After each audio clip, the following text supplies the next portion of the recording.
The Queen of Sheba had returned home, her camels laden with Solomon's gifts. The nations continued to bring tribute. The temple gleamed on Mount Moriah. Israel rested under vines and fig trees from Dan to Beersheba. But a shadow was growing in the king's own heart. King Solomon loved many foreign women. The sentence arrives in Scripture like a verdict already pronounced. The text does not soften the blow. It names them: Moabites, Ammonites, Edomites, Sidonians, and Hittites. Women from nations the Lord had explicitly warned against. You must not intermarry with them, God had commanded, because they will surely turn your hearts after their gods. Solomon held fast to these women in love. The man who had built God's temple, who had prayed for a discerning heart, who had spoken 3,000 proverbs, this man now clung to what God had forbidden. He had 700 wives of royal birth and 300 concubines, 1,000 women from nations hostile to Israel's faith, 1,000 voices whispering of Ashtoreth and Chemosh, of Molech and the gods of Sidon. As Solomon grew old, his wives turned his heart after other gods. How does this happen?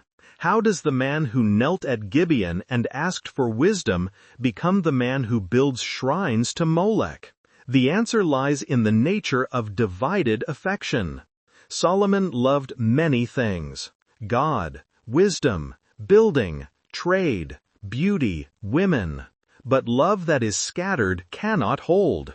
His heart was pulled in 1,000 directions by 1,000 wives until it belonged to no one fully, not even to himself, and certainly not to the Lord. The text emphasizes the tragedy. His heart was not fully devoted to the Lord his God, as the heart of David his father had been. David had sinned grievously: adultery, murder, failure as a father. But when confronted, David repented. His heart remained oriented toward God even through his failures. Solomon's sin was different. It was not a sudden fall, but a slow drift. Not a single act of passion, but a gradual accommodation. Year by wife, wife by wife, altar by altar. His heart divided until it belonged to no one fully. He followed Ashtoreth, the goddess of the Sidonians, and Molech, the detestable god of the Ammonites. Solomon did evil in the eyes of the Lord. He did not follow the Lord completely, as David his father had done. On a hill east of Jerusalem, Solomon built a high place for Chemosh, the detestable god of Moab.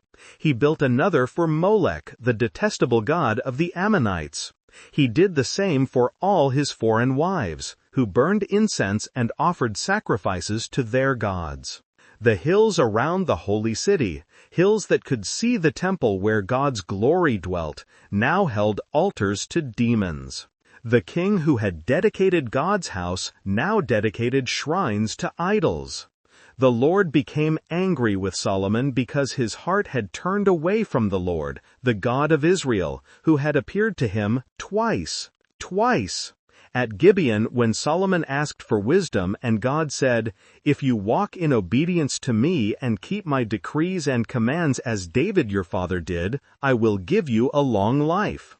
After the temple dedication, when God renewed the covenant and spoke the warning explicitly, "If you or your descendants turn away from me and do not observe the commands and decrees I have given you and go off to serve other gods, then I will cut off Israel from the land I have given them and will reject this temple I have consecrated for my name."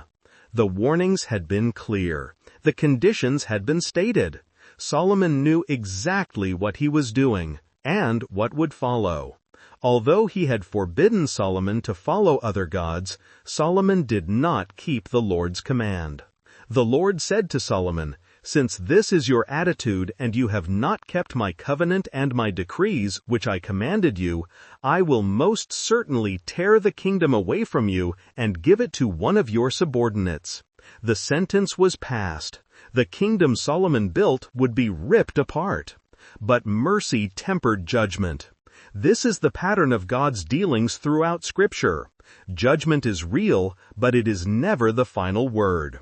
God punishes, but He does not destroy utterly. He disciplines, but He does not abandon. Nevertheless, for the sake of David your father, I will not do it during your lifetime. I will tear it out of the hand of your son. Yet I will not tear the whole kingdom from him, but will give him one tribe for the sake of David my servant, and for the sake of Jerusalem which I have chosen. David's sake, Jerusalem's sake. The covenant God made with the shepherd king still held.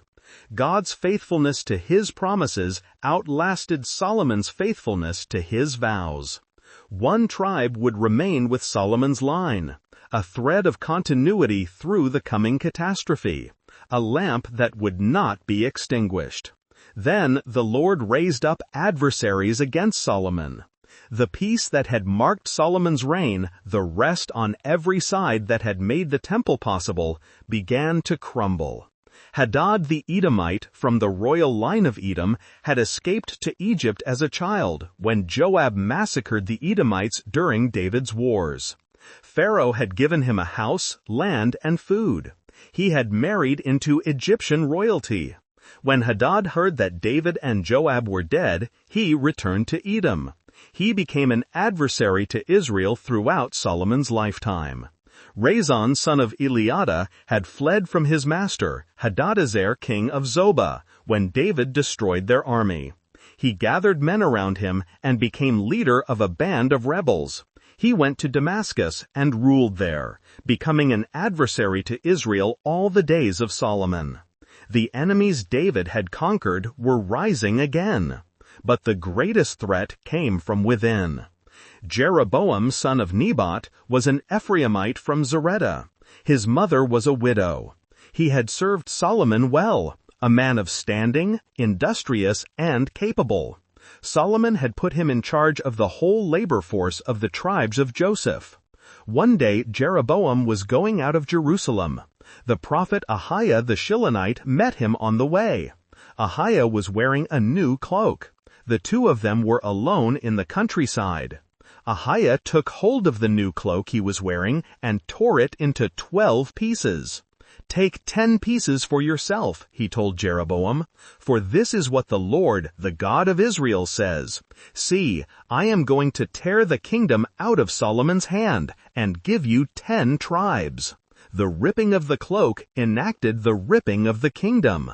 "But he will have one tribe," Ahiah continued, "for the sake of my servant David, and for the city I have chosen out of all the tribes of Israel." The prophet explained the judgment. "I will do this because they have forsaken me and worshipped Ashtoreth, the goddess of the Sidonians, Chemosh, the god of the Moabites, and Molech, the god of the Ammonites. They have not walked in obedience to me, nor done what is right in my eyes, nor kept my decrees and laws as David, Solomon's father, did." The pronouns shift between singular and plural. Solomon and his people had become one in their unfaithfulness.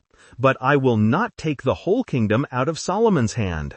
I have made him ruler all the days of his life for the sake of David my servant, whom I chose and who obeyed my commands and decrees. I will take the kingdom from his son's hand and give you 10 tribes. And to Solomon's son I will give 1 tribe, so that David my servant may always have a lamp before me in Jerusalem, the city where I chose to put my name.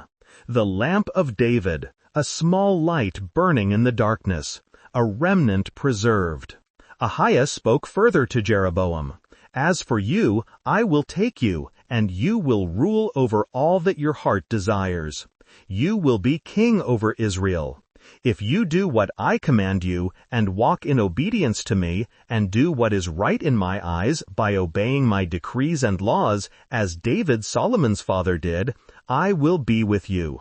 I will build you a dynasty, as enduring as the one I built for David, and will give Israel to you." The promise given to David was offered now to Jeroboam, conditional on obedience, as it had always been conditional.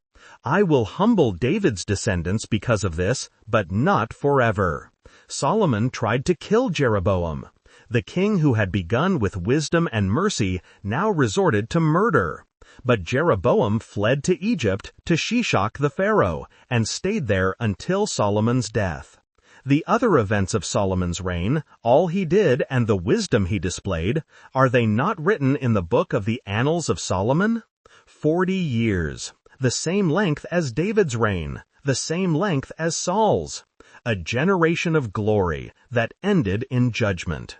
Solomon rested with his ancestors and was buried in the city of David, his father, and Rehoboam his son succeeded him as king. The wisest man who ever lived died with a divided heart. The richest king in history died with a kingdom under sentence. The builder of God's temple died having